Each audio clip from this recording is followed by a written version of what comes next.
Professor Paulo PCD, onde a educação inclusiva não é futuro, é agora.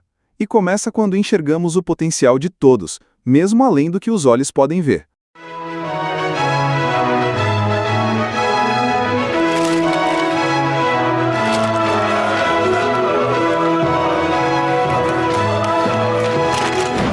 Nos tempos de Bonaparte, Lisboa, 1807.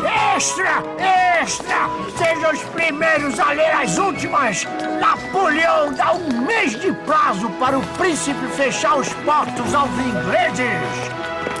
Estás sabendo muito de política, ô papelista.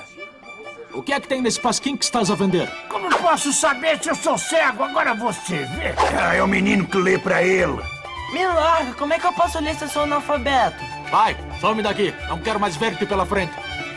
E muito menos eu desejo ver-te! Portugal é intimado por Bonaparte a aderir ao bloqueio continental. O imperador francês quer a todo custo isolar a Inglaterra do restante da Europa.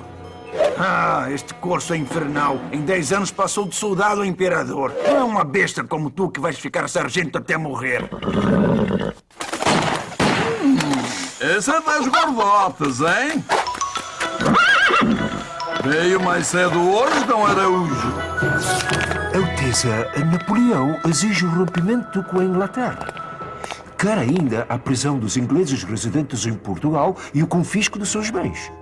Acho que podemos aceitar as exigências de Napoleão. Podemos dizer ao embaixador que... Hein? Não é assim tão simples. Quero conversar primeiro com os outros ministros. Eu no Conselho de Estado. Justamente com as coisas mais urgentes é que não devemos agir com precipitação.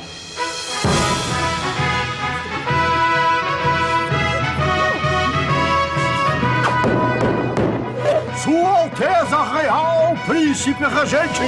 E os meus conselheiros comecem a aconselhar. Majestade, não podemos romper com os ingleses. Temos uma aliança de séculos. O prejuízo comercial seria enorme. Temos que resistir aos franceses. Resistir a Napoleão. A Europa inteira se rendeu às suas forças. Vossa Alteza conheceis bem o estado lastimável das nossas tropas. Não metem medo a ninguém. Se franceses e espanhóis nos atacam juntos, estamos lascados. Majestade, a solução pode estar num caminho até hoje nunca trilhado por outro monarca português ou por nenhum outro rei da história. Não pode ser pior do que este dilema. Diga lá, Dom Rodrigo, que caminho é este? Mudar a corte para o Brasil. Hein? Mudar para o Brasil? Para a nossa colônia americana? Quem? Nós, a Nossa Alteza Real? Vossa Alteza Real, Vossa Real Família e todo o governo. Estás a aconselhar uma fuga ao Dom Rodrigo? Uma mudança provisória de capital, Majestade. Portugal não é nem a melhor nem a mais essencial parte do Império Português e vive constantemente ameaçado por nações inimigas e pressionado pelas amigas. O Império Português, que também chega até a África e a Ásia, pode ser governado de qualquer lugar nas colônias e assim ser mais integrado. Não é uma ideia nova, Alteza. O padre Vieira sonhou com a corte no Maranhão. Pombal chegou a preparar naus para a mudança. Não é um simples passeio, Dom Rodrigo. Temos que considerar os perigos de uma viagem marítima.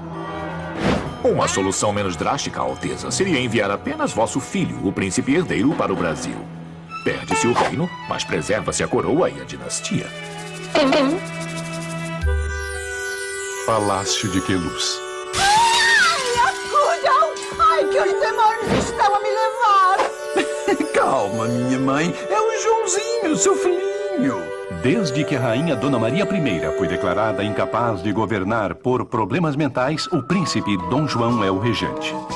Ah, e quem são esses querubins? São as princesinhas, as infantas. Venham dar um beijo na avózinha, hein? Olha lá os netinhos, hein? Dom Miguel e Dom Pedrinho. Ai, que lindos! Tomei uma decisão. Pedro não vai sem a família real. Ou vamos todos ou todos ficamos.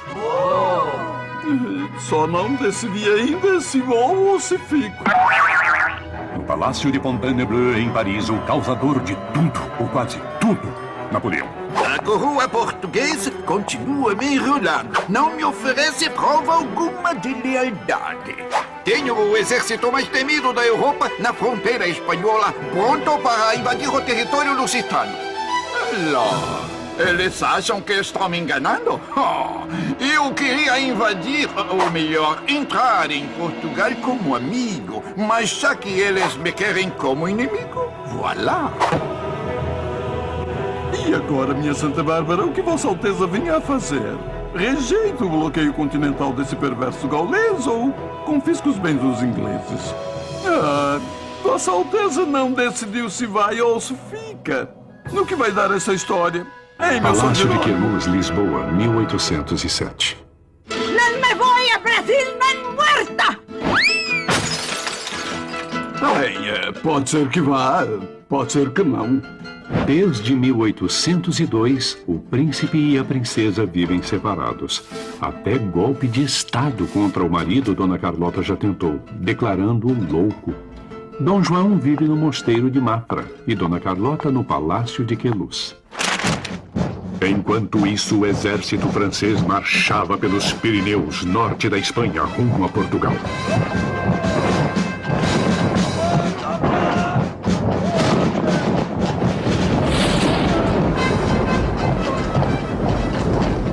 Em Lisboa, Alteza, o nosso embaixador acaba de chegar da França com mais notícias. Se Portugal não fizer... O que eu quero? A Casa de Bragança, dentro de 2 meses, deixará de reinar na Europa. Estas são palavras de Napoleão. E nada que Dom João fizesse agora ia deter Napoleão. Foz do Rio Tejo, Lisboa. Os ingleses! Dom João fica do lado dos ingleses, não se submetendo aos caprichos de Napoleão. Os britânicos escoltam a frota portuguesa, fazendo jus à aliança do passado. Sir Sidney Smith, aceita refugiado britânico? Lord Strangford, quer me explicar se nós ingleses somos inimigos ou guarda-costas de Portugal? Well, até onde eu sei, estamos tentando ludibriar Napoleão com uma aparência de guerra. Minhas ordens são bombardear Lisboa e capturar a frota caso o príncipe regente se recuse a ir para o Brasil. Quais as chances do príncipe decidir não embarcar? Eu diria que 50%. Aposto 1 libra a 1 shilling que ele fica. Fechado?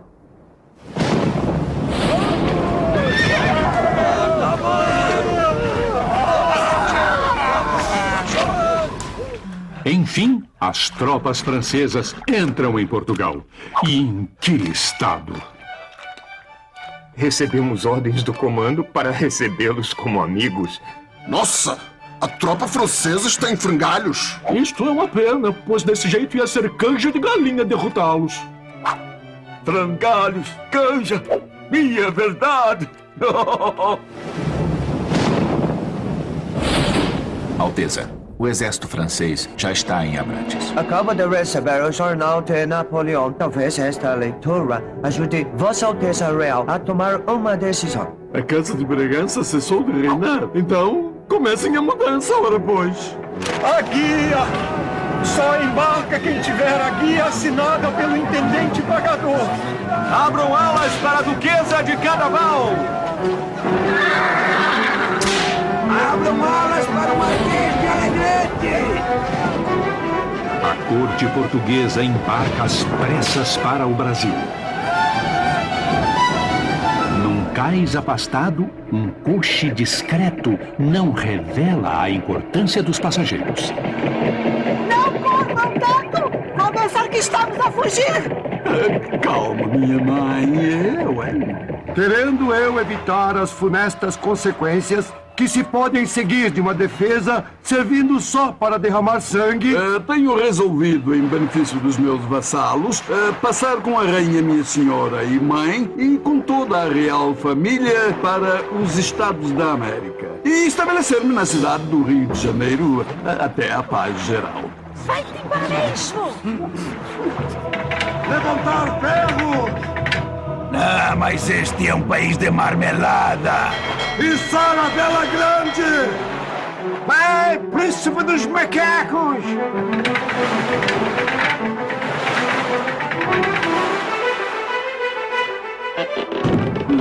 Meu São Jerônimo e minha Santa Bárbara, que protejam Vossa Alteza. Velho babão! Lisboa, 29 de novembro de 1807, 7 horas da manhã. As naus portuguesas e inglesas trocam saudações amistosas.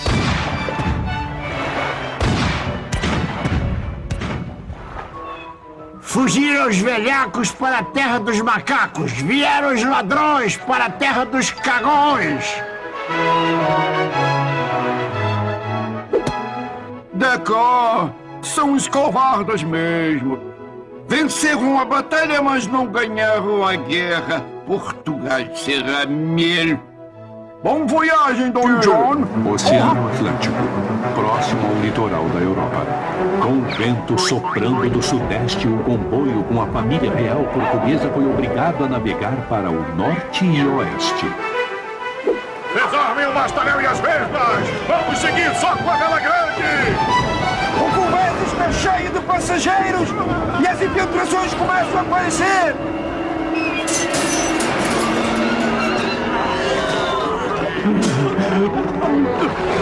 Napoleão não pode ser pior que isto.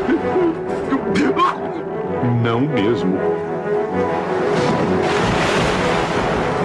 Mas bons ventos aparecem e a frota pode rumar tranquila para o sul.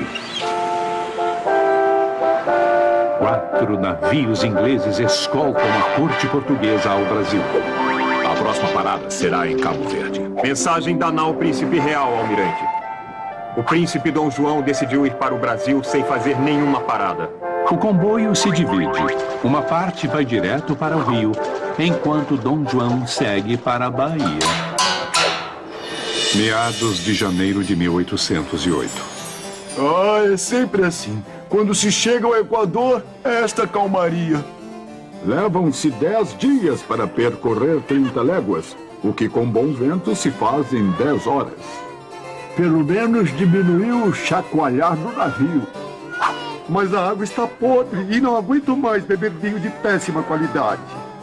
Ai, e esse calor equatorial na moleira? Falando em moleiras... A cabeça de Vossa Alteza está infestada de piolhos. O que estás esperando? Saca-me os pelos, tosa tudo! Imprestável! Enquanto isso, na fortaleza de Santa Cruz, em Niterói... São os ingleses? Não, é um brigue português! Avisem o vice-rei! Excelência, o brigue voador traz notícias da corte. 3 dias depois, metade do comboio chega ao Rio. Então, não estamos em guerra contra a Inglaterra? Não, senhor Conde dos Arcos. Estamos mais unidos do que nunca. E vamos declarar guerra à França. Precisamos preparar o Rio para receber a corte, limpar a cidade, alojar os viajantes, estocar alimentos. Quantas pessoas o senhor calcula que virão? De 5 a 10 mil almas. Mas no fundo ninguém sabe. Devia ter mais de 10.000 almas. Do jeito que a embarcação estava lotada. E digo mais, pobres almas. E pior, uma delas era eu. Mi marido me paga. Venha cá, meu rei. Salvador, 22 de janeiro de 1808. E vem o príncipe, a princesa, a rainha e mais um mundaréu de gente, não sabe? Poxa, mas será que vão ficar em Salvador ou vão descer pro Rio? Ah, depois que o príncipe conhecer Salvador, não vai querer saber de outra terra, não. Vamos pra casa. Tem que ficar bonita pra receber a corte. Mas como é que chegam assim sem avisar? Não vai dar nem para preparar uma festa decente? Mande desocupar o palácio e a casa de relação. As cidade de São Salvador, que até 1763 havia sido a capital da América Portuguesa, se prepara às pressas para receber os ilustres visitantes. Esta terra é uma maravilha, digna de Vossa Majestade. Se tivéssemos sido avisados antes, Vossa Majestade teria uma recepção inesquecível, com os quitutes da terra, acarajé, abará. Fica, meu rei. Mas sou o príncipe regente, pois não? E não te preocupe, senhor Conde da Ponte. É fácil perceber que a gente é boa, a cidade é formosa e a comida nem se fala. Mas é um pouquinho apimentada, eu diria. Adulador, quanta rasgação de seda. Ai, que calor. Será que o príncipe vai abrir os portos, Lisboa? Já entreguei o memorial ao governador. Agora temos que aguardar. Veja, meu rei, os navios estão cheios de mercadorias e não podem zarpar. É verdade. Eles só podem ir da colônia para a corte por ordem minha. E Portugal está nas mãos dos franceses, sabe-se lá até quando. Eis aqui um memorial, Alteza, em nome do comércio baiano, suplicando a Vossa Alteza a liberação dos navios para outros países. Portugal proibia às colônias de fazerem comércio direto com outros países. Dom João atende ao povo baiano e, em 28 de janeiro, decreta a abertura dos portos às nações amigas. Que sejam admissíveis nas alfândegas todos e quaisquer gêneros das potências que se conservam em paz e harmonia com a minha real coroa. O que Dom João concedeu era, na verdade, inevitável. Com a península em guerra, os produtos precisavam encontrar outro canal de exportação. E o tratado secreto com a Inglaterra obrigava Dom João a abrir algum porto no Brasil só para os ingleses. A única nação amiga com quem se podia comercializar era a Inglaterra. Mas a Carta Régia abria os portos para todas as nações que, em breve, iriam concorrer com os ingleses. Antes de zarpar para o Rio, Dom João ainda cria uma escola de cirurgia, autoriza fábricas de vidro e de pólvora e uma companhia de seguros. Oh, não, meu rei! Fica, meu rei! Fica! Ah, é príncipe, hein? Povo muito hospitaleiro esse de São Salvador, hein? Mas não posso ficar, o dever me chama na capital. E o meu Portugal? A essa hora as tropas de Napoleão devem estar a judiar da terrinha. Ai, meu São Jerônimo, que a proteja. Olha a corte aí, gente! Rio de Janeiro, 7 de março de 1808. É um terremoto! São os ingleses! São os franceses! Mas eu não mandei fazer a proclamação avisando o povo da chegada da corte. Tem um aviso pregado na porta da Sé. A artilharia dos fortes e das naus de guerra recebe com alegria a família real.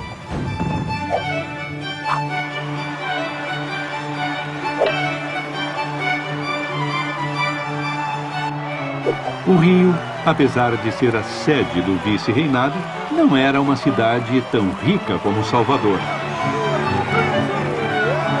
As tapeçarias procuravam disfarçar a simplicidade das casas.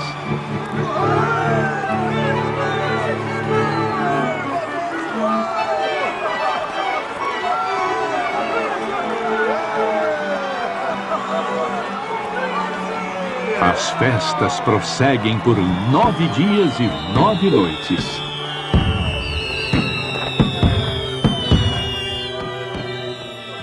Mulher, estamos feitos. Com a vinda do príncipe, vou me tornar fornecedor da Casa Real. Espero que o príncipe seja melhor pagador que o vice-rei. Ora, se não pagar, serei credor da coroa, o que não é de se desprezar. Nossa posição social vai mudar para melhor. Você será convidada para os bailes da corte. Seremos barões, viscondes, marqueses. Eu, marquesa? Pagando ou não, mal posso esperar para fazer favores ao príncipe. O senhor tem 24 horas para deixar sua casa para dar abrigo aos membros da comitiva do Príncipe Real. Assim se resolvia o problema de encontrar habitação para os milhares de portugueses recém-chegados. Olha lá, mais uma propriedade real. Não, é prédio roubado. Que nada, ponha-se na rua. O Porto do Rio de Janeiro não estava preparado para receber de um dia para o outro navios do mundo inteiro. Quanto movimento! Não para de chegar e sair navio. É que agora os navios de Londres, África, Oriente e até da Oceania vêm para o Brasil sem precisar passar por Lisboa. As mercadorias estrangeiras estão a preço de banana. E o preço da banana foi para as nuvens. É a lei da oferta. Os navios que partem querem encher os porões com produtos do Brasil. Falta açúcar, banana, fumo, café e o preço aumenta. Os aluguéis também subiram. Pudera, o rio está entupido de gente. E não para de chegar Portuga. E eu que achava que com a vinda da corte viveria que nem rei. Os produtos brasileiros estão caros e os importados não nos servem. O que eu vou fazer com patins de gelo? Vou transformá-lo em maçaneta de porta? O Brasil é mais da Inglaterra do que dos portugueses. E o povo brasileiro, como é que é? Uma corte brasileira, com certeza. Rio Doce, sul da Bahia. Os ataques dos índios atrapalhavam os planos da coroa de navegação dos rios. Uma carta régia do príncipe decreta que... Havendo demonstrado quão pouco útil era o sistema de guerra defensiva, deveis considerar principiada contra estes índios antropófagos uma guerra ofensiva, sempre todos os anos nas estações secas. Os conflitos entre portugueses e os povos indígenas perdurariam por muitos anos. Enquanto isso, na sala do trono, Dom João recebe seus súditos para a cerimônia diária do beijamão. Mas é assim, tudo misturado? É, na fila do beijamão, pés de mulato pisam em calcanhares de general. Vossa Alteza, eu era secretário em Lisboa e agora eu e minha família passamos fome. Fique tranquilo que Sua Alteza vai lhe arranjar um carguinho na dispensa real, hein? Dona Francisca, como vai a saúde, hein? O príncipe se recorda do meu nome. Conheço todos os meus vassalos. Então, já libertaram o teu filho? Continua preso, Alteza.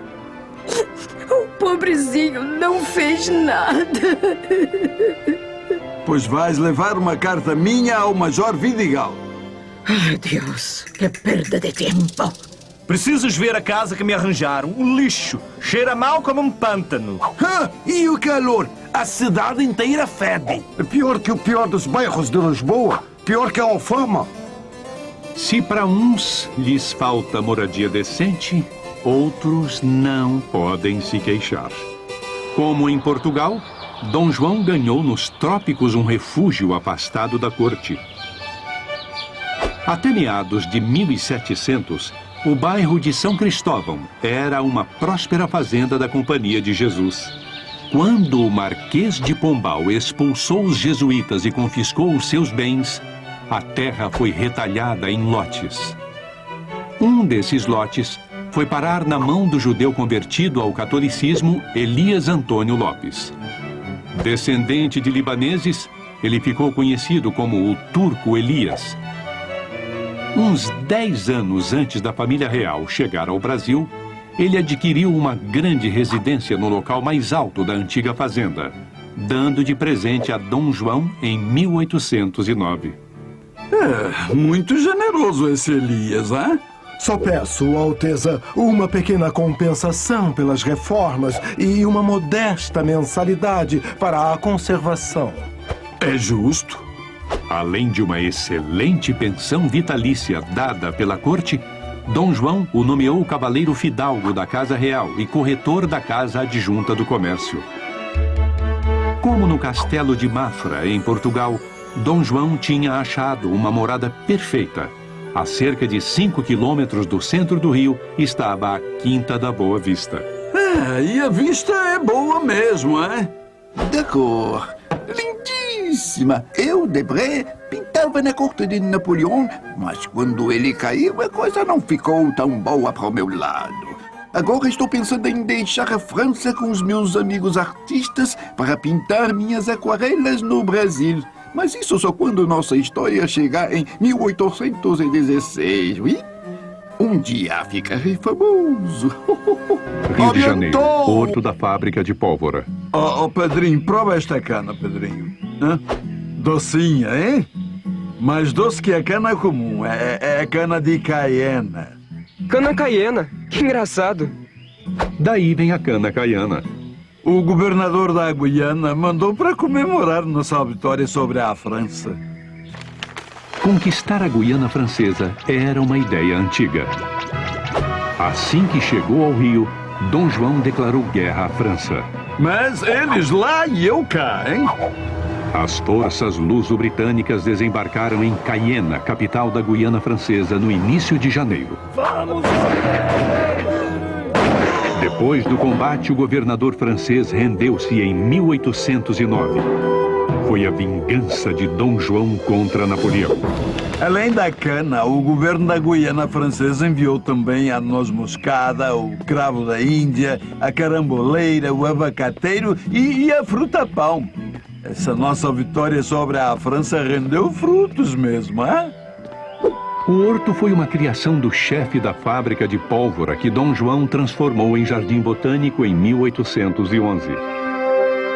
Ele foi inspirado nos moldes do Jardim Botânico da Ajuda, em Lisboa, onde já se colecionavam plantas do mundo inteiro e se faziam experiências para fins econômicos e medicinais. Em 1810, quando se tentou plantar o chá de Macau, uma colônia de 200 chineses foi trazida para auxiliar no cultivo. Enquanto isso, no paço... Majestade, os músicos da Capela Real trazem um pedido à Vossa Alteza. Os meus músicos! Como tem passado, hein? Alteza, são todos músicos portugueses da melhor categoria. Não podem ser regidos por um padre mulato que nunca saiu da colônia. Mas que o Zé Maurício é bom sim. De fato, o mestre de capela da Catedral da Sé, padre José Maurício Nunes Garcia, encantou Dom João, amante da música sacra. Ai, mas sua música é celestial. José Maurício compôs cerca de 70 obras na época em que foi mestre de capela. Dom João gostava tanto dele que o condecorou com a Ordem de Cristo. Mas eis que chega à corte em 1811 o compositor Marcos Portugal. Ele é o músico português mais célebre do nosso tempo. Ele tem obras apresentadas por toda a Europa. É verdade. E tem mais, Alteza. Esse padre José Maurício ainda por cima tem 3 filhos. É um escândalo. É? Tens certa razão. 3? É demais. Dom João acaba cedendo e substitui o brasileiro pelo português. Padre José Maurício, porém, continua compondo e sendo custeado pelo governo. Extra, extra! Marcos Portugal é nomeado mestre de capela da Catedral da Sé. Esse Dom João, sempre protegendo seus patrícios. E o que isso me importa? Vê aí se saiu a minha nomeação. Em 1808 sai o primeiro jornal publicado no Brasil, a Gazeta do Rio de Janeiro, dirigido por Frei Tibúrcio da Rocha. O jornal funcionava como um órgão oficial do governo, onde se publicavam decretos e notícias de acordo com a vontade da corte. Seja por meio dos jornais ou em grandes eventos na corte, eram muito frequentes nomeações e concessões de títulos no período joanino. Além dos nobres trazidos na bagagem no tempo em que ficou na colônia, Dom João nomeou 11 duques, 38 marqueses, 64 condes, 91 viscondes e 31 barões. Ufa! O senhor sabe com quem está falando? Com o barão de grandes coisas. Eu sou marquês. Condecorações recebi algumas das próprias mãos de Dom João. Mas eu não encantava a todos. O bispo Dom José Caetano Coutinho, responsável pela Capela Real, estava determinado a afastar os músicos brasileiros. No meu caso, era um desgosto ainda maior para ele ver entrar em sua capela uma pessoa com um defeito físico visível. Que defeito? A colônia que virou metrópole. Gabinete de Dom Rodrigo, Rio de Janeiro. Dom Rodrigo, o amigo dos ingleses, tornou-se o ministro mais forte de Dom João. Sua pasta era de guerras e estrangeiro, mas ele se ocupava de muito mais. Lembre-me de sugerir ao príncipe a isenção de impostos para importação de máquinas. Precisamos importar plantas exóticas e adaptá-las ao Brasil. Mande trazer de Lisboa todos os mapas da colônia. Sem eles, eu não posso planejar estradas. Dom Rodrigo também participou do decreto que permitiu finalmente a instalação de fábricas no Brasil em 1808. Desejando promover a riqueza nacional e sendo um dos mananciais dela as manufaturas e a indústria, sou servido a revogar qualquer proibição a este respeito no Estado do Brasil, que seja lícito estabelecer todo o gênero de manufaturas. Mas o fim da proibição não basta para que uma nação se industrialize da noite para o dia. Alteza, os cofres reais estão se esvaziando. Tantas melhorias, gastos e empregos estão acabando com o erário. E os impostos? Uma terra tão vasta e rica. A arrecadação das províncias é insuficiente e irregular. Precisamos conseguir entradas de capital. E assim, Dom João assina o decreto que cria o Banco do Brasil, que só entra em vigor um ano depois.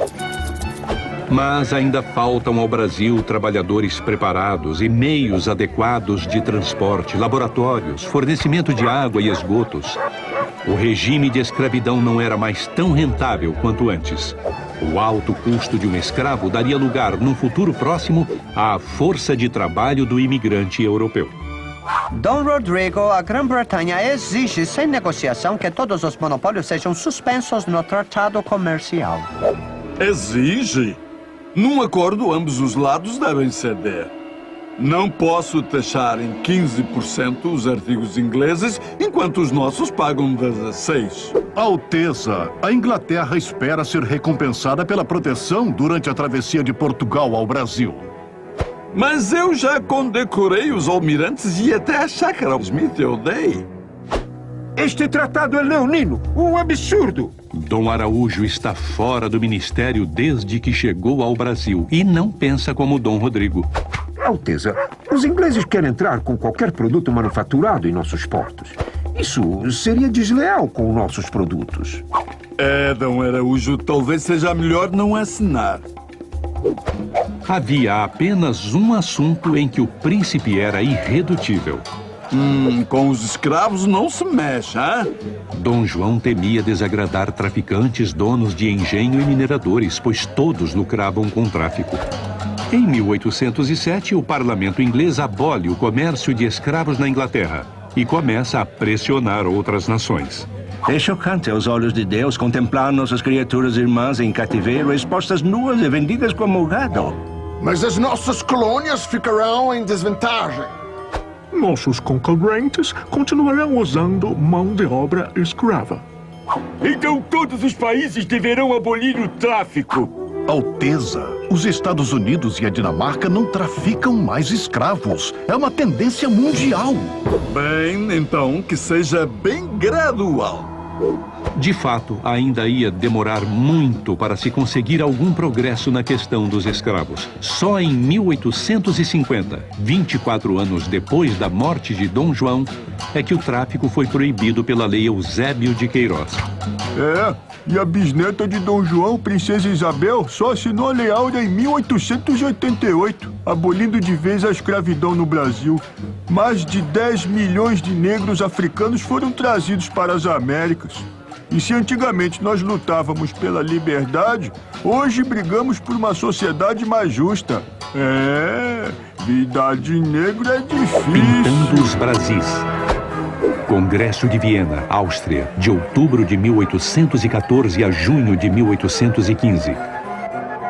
Napoleão finalmente tinha sido derrotado. Então, embaixadores das grandes nações europeias se reúnem para redefinir o mapa da Europa e restaurar o antigo regime dos reis absolutos. O reino de Hanover abre mão do ducado de Lauenberg em troca do bispado de Münster. A Inglaterra devolve as Índias Orientais, mas fica com Malta, Trinidad e Cabo da Boa Esperança.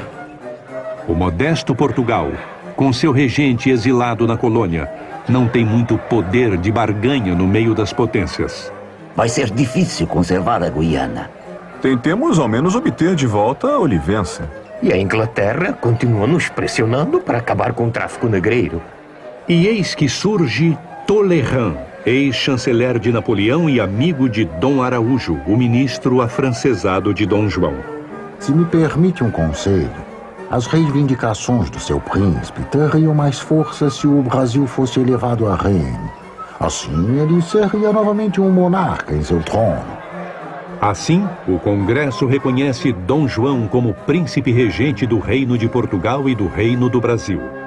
Que o Estado do Brasil seja elevado à dignidade e denominação de reino. E que os meus reinos de Portugal, Algarves e Brasil formem um só, de agora em diante. Na prática, o Brasil já tinha deixado de ser colônia com a vinda da corte. Mas agora era oficial. É reino tanto quanto Portugal. E ainda mais, é a sede da coroa. E Dom João vai tomando gosto pela terra. Mas não é só de alegrias que vive o reino do Brasil.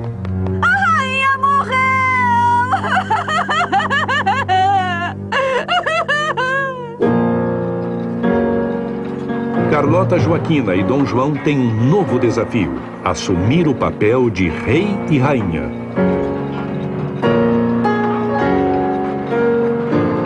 Em meio aos rituais fúnebres, chega da França um navio carregado de pintores e arquitetos. São artistas que serviam a Napoleão e agora pedem asilo ao rei do Brasil. Essas malas são suas, Debré. Dom Araújo, ministro e conselheiro do rei, achou que era uma boa oportunidade para afrancesar a corte. E vem bem a calhar com os planos da coroa em criar uma escola real de ciências, artes e ofícios. Ora, o pleno desenvolvimento de um reino depende também do estudo das belas artes, com aplicação nos ofícios mecânicos. Eram artistas com habilidades diversas, liderados por Joaquim Le Breton, o arquiteto Grandjean de Montigny, os pintores Debré e Tonnet, os escultores Irmãos Ferrez e muitos outros. Fazem retratos, medalhas, prédios e monumentos que embelezam a capital do reino, o Rio de Janeiro. Mas a academia, aprovada em decreto, custa a sair do papel. Faz 5 anos que chegamos e até agora nada. Tonnet. E esse novo diretor português que nomearam para a academia? Debré, você acredita que eu ainda não consegui falar com ele? Mas ele já fala mal de nós para todo mundo. Nem na corte de Napoleão passávamos por isso, Montigny. Depois de muita rivalidade entre portugueses e franceses, a Academia Imperial de Belas Artes é inaugurada em 1826, quando Dom João não estava mais no Brasil. Debré inovou, pois não pintou apenas a nobreza, retratou também os escravos, os índios e os populares daquele período, fazendo um verdadeiro registro do cotidiano do país em que ele viveu 16 anos. Quando eu cheguei, confesso, fiquei espantado. Pensa que foi fácil lidar com uma realidade totalmente diferente do que eu estava acostumado? Eu que pintava no estilo neoclássico, o ideal grego de perfeição, tive dificuldade com a luz dos trópicos. Depois fui me acostumando, creio que movido pela curiosidade.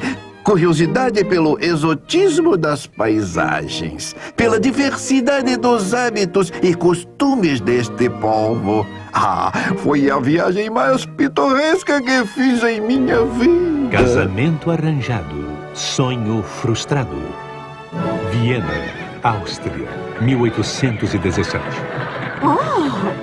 É o cortejo do embaixador de Portugal. Sua Excelência, o embaixador extraordinário de Dom João VI, Marquês de Marialva.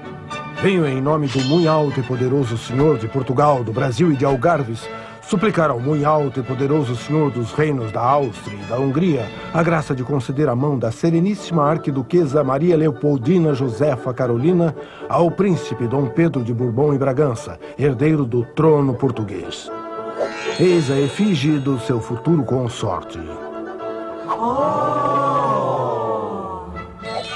Que bonito! Dona Leopoldina casou-se à distância através de procuração. Seu irmão Carlos fez o papel de Dom Pedro na cerimônia. Eu sempre disse que um dia queria ir para a América. Os brasileiros, e principalmente os índios, estão mais próximos da natureza e são menos corrompidos. Ai, espero encontrar um novo mundo, menos corrupto. Li tudo sobre o Brasil. Estudei seus mapas, sua história e sua língua. Além das damas de honra e outros serviçais, Dona Leopoldina leva uma equipe de artistas e cientistas, como o pintor Thomas Ender, o zoólogo Netterer, o botânico Paul e os naturalistas Spix e Martius. Não vejo a honra de me deparar com este exótico mundo.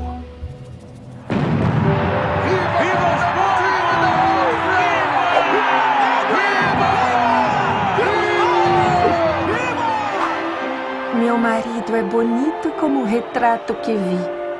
Meu sogro tem uma aparência bondosa. Papai diz que tem excelente caráter. Já a minha sogra... Devo tomar cuidado. Não se pode dizer que o casamento de Leopoldina com Dom Pedro tenha sido dos mais harmônicos. Nas cartas à irmã, Leopoldina escrevia que não era amada e que engolia tudo em segredo. Dom Pedro saiu à mãe no gênio explosivo e na sensualidade. Leopoldina teve que tolerar as várias aventuras amorosas do marido. O nível cultural do príncipe também deixava a desejar. Sua educação se resume às artes militares e à música. Já Leopoldina era praticamente uma cientista amadora. Gostava de botânica e mineralogia. A paixão pelos cavalos era uma das poucas coisas que tinham em comum. Leopoldina cumpriu com zelo seus deveres de Estado. Deu ao príncipe quase um filho por ano, até sua morte em 1826, aos 29 anos. Nossa vida realmente era muito limitada. Eu, que fui uma imperatriz, não podia fazer tudo o que era de minha vontade. Imagine as outras senhoras que viam a vida através de treliças de madeira colocadas na janela e só saíam para ir à igreja.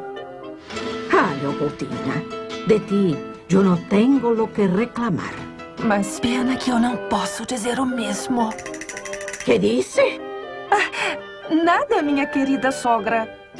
Você sempre foi bondosa e devota a meu filho Pedro. Quando ele proclamou a independência, você foi nomeada chefe do Conselho de Estado e regente interina do Brasil, com poderes legais para governar em sua ausência.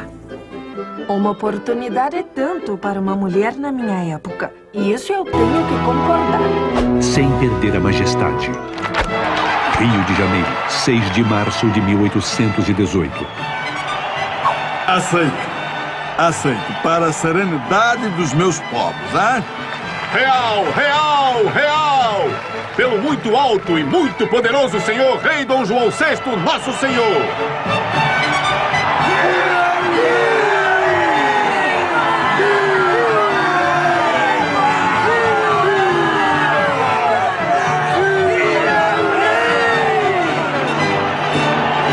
A aclamação de Dom João VI, o tornando oficialmente rei, foi comemorada o ano inteiro com missas, manobras militares, danças e representações teatrais.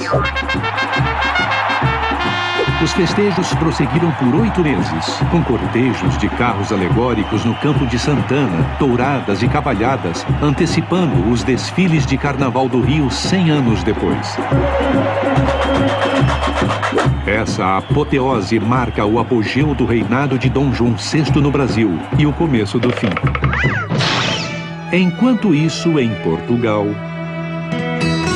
Nós temos um rei chamado João. Faz o que lhe mando, come o que lhe dão. Depois da fuga da família real, a França toma Portugal e cobra pesados impostos de guerra. Depois vem a Inglaterra ditando as regras com um governo provisório. E o comércio, quase todo desviado para a ex-colônia. O povo português tem ou não tem razão para estar revoltado? Ora pois. O Bragança não está nem aí pra terrinha. No ano em que a Revolução Pernambucana agita o Brasil, uma conspiração é delatada em Lisboa. Ao mesmo tempo que o levante em Recife? Beresford, o marechal britânico que governava Portugal enquanto a corte permanecia no Brasil, enfrenta uma rebelião, mandando enforcar os oficiais rebeldes, inclusive um dos líderes, o general Gomes Freire. Beresford vai pessoalmente ao Rio alertar Dom João. Majestade, Portugal está à beira da revolução.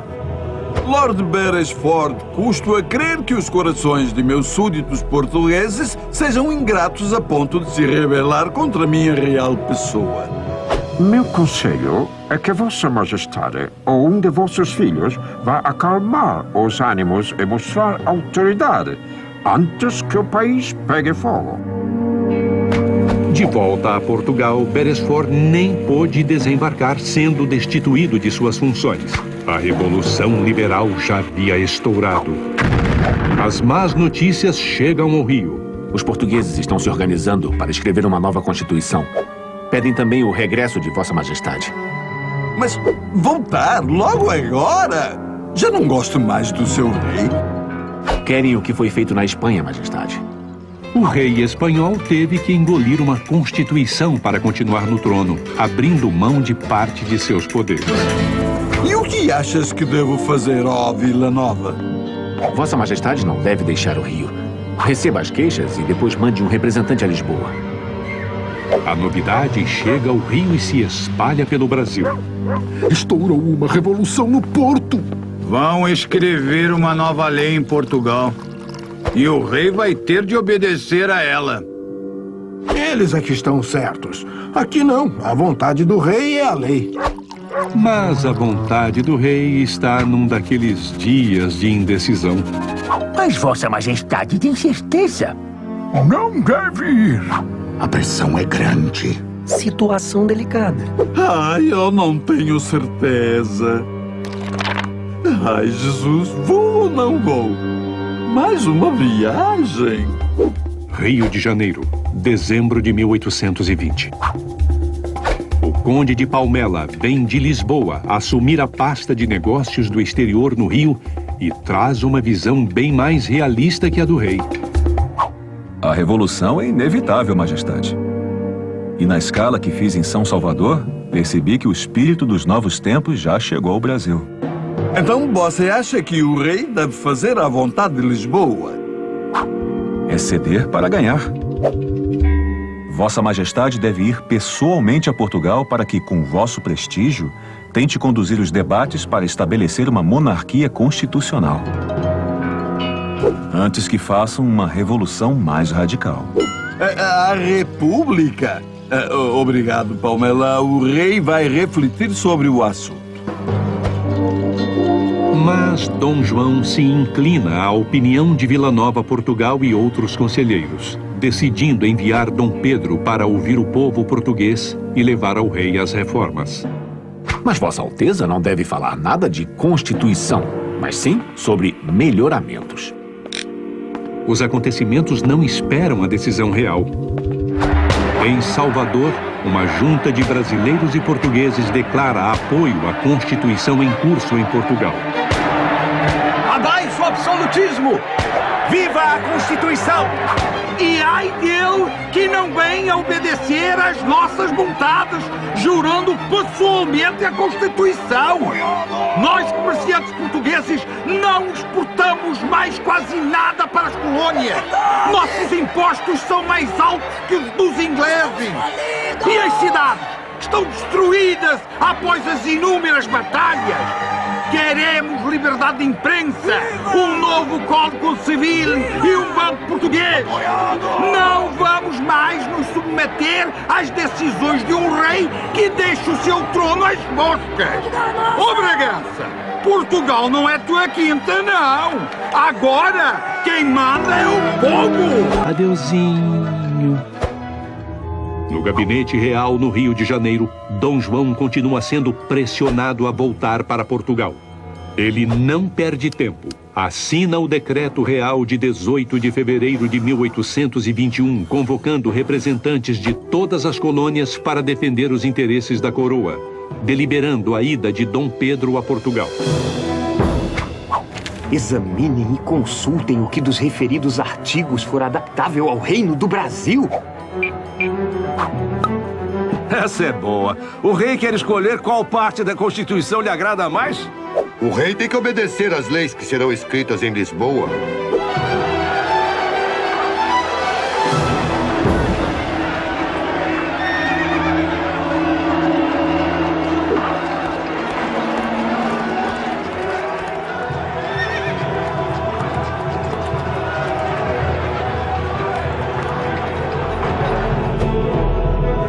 Dom Pedro, avisado com antecedência da rebelião, tenta ler um decreto do rei.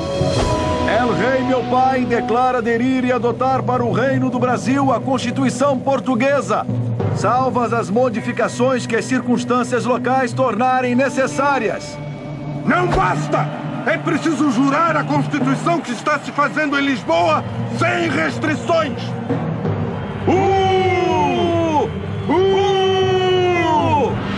O príncipe leva as exigências das tropas para Dom João.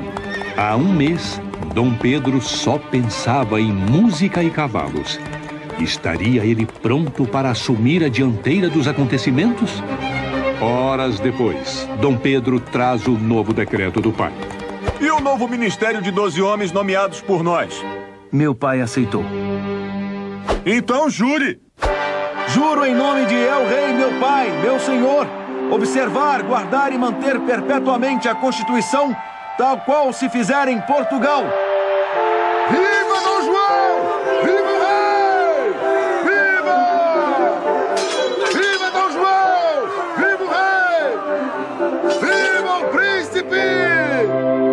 Já juraste por mim, filho. Por que devo ir? Os revoltosos só vão se convencer com a vossa presença. Tem certeza de que eles vão respeitar a minha real integridade? Ai, filho, vai que me cortem a cabeça. Viva Dom João! Viva o rei! Viva! Viva Dom João! Viva o rei! Viva o príncipe! Juro observar a Constituição tal qual se fizer. Viva o rei! Viva o rei! Viva! Viva Dom João! Viva o rei! Viva o príncipe! O mundo de repente ficou confuso para o rei. Como ser um monarca sem ser absoluto? Não vejo outro jeito. Devo voltar à terrinha. Como vai ficar o Rio sem Dom João? Concordamos com a Constituição, mas Dom João deve ficar no Brasil. Será que Dom Pedro vai dar conta do recado? Não sei, mas o rei já deu conta de pegar todo o dinheiro. Vamos logo, Carlota. Até que enfim me vou para uma terra de hombres. Daqui não levo nem o pó. Dom João se despediu em um constrangido beijamão e embarcou no dia 24 de abril de 1821, levando cerca de 3.000 pessoas e 50 milhões de cruzados do Banco do Brasil. Esta foi a aventura do rei que fugiu para conservar a coroa, gerando alguns benefícios para a terra que o recebeu. Em Portugal, Dom João terá que se conformar com um novo papel de rei constitucional e dividir o poder com os representantes do povo. No Brasil, Dom Pedro fica com o desafio de administrar um país sem fundos, com crises políticas e desavenças que levariam à independência um ano depois, sob sua liderança. Pedro, se o Brasil se separar de Portugal, antes que seja para ti que me has de respeitar, do que para algum desses aventureiros. De certa maneira, devemos a nossa emancipação a um rei bonachão e astuto que gostava de música, sombra e água fresca. Vou sentir saudades desta terra.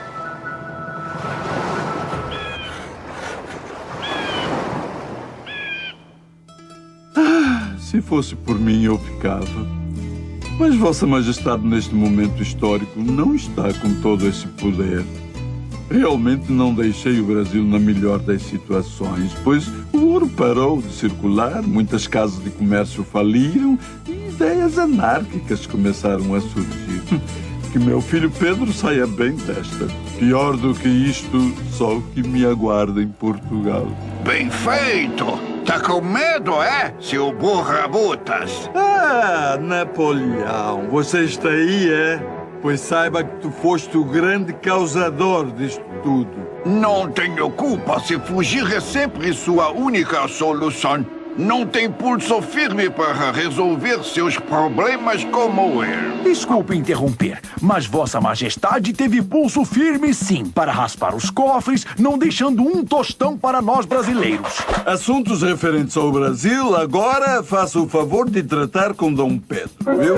Oh, seu filhinho agora quer ser imperador? Família insolente.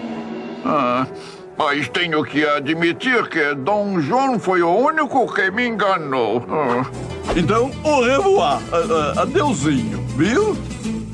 Essa historinha que você acabou de assistir é baseada no livro em quadrinhos Dom João Carioca.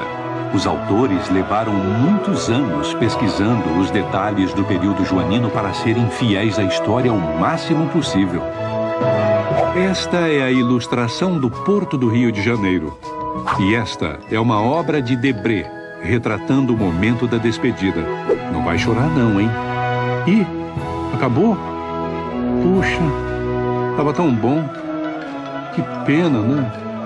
A gente não vai se ver mais, não? Então tá. Tchau, hein? Desculpa qualquer coisa, tá? Professor Paulo PCD, onde a educação inclusiva não é futuro, é agora. E começa quando enxergamos o potencial de todos, mesmo além do que os olhos podem ver.